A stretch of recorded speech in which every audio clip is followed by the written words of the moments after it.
Hello friends, how are you? कैसे हैं आप सभी दोस्तों? जैसा कि आपको पता होगा, मिनिस्ट्री ऑफ पावर ने जो नए एसी हैं, एयर कंडीशनर्स, उनके टेम्परेचर को 20 डिग्री सेल्सियस से 28 डिग्री सेल्सियस तक रखने के लिए एक प्रस्ताव दिया है।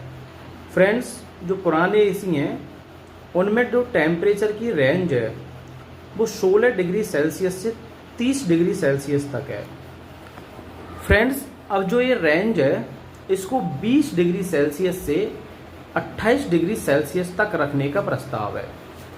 फ्रेंड्स, इससे बहुत सारे बेनिफिट्स होंगे। एनवायरनमेंट के लिए बेनिफिशियल रहेगा, एनर्जी कंजप्शन कम होगा और ह्यूमन हेल्थ के लिए भी बहुत ही बेनिफिशियल है। फ्रेंड्स, इसको समझते हैं। जो BEE होता है, ब्यूरो ऑफ एनर्जी इफिशियंसी, उसके अकॉर्डिंग आप अपने एसी का टेम्परेचर अगर 1 डिग्री सेल्सियस से इंक्रीज करके रखोगे, बढ़ा के रखोगे, तो आप 6% एनर्जी सेव कर पाओगे।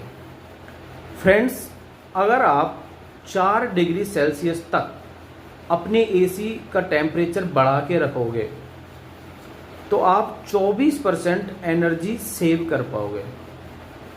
फ्रेंड्स,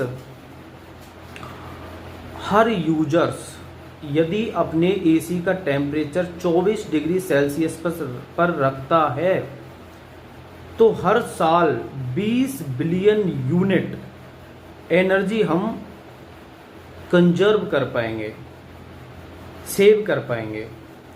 ओके फ्रेंड्स, जो एसी की खपत होगी ना फ्रेंड्स, 2030 तक जो लोड होगा वो 200 गीगावाट तक होगा।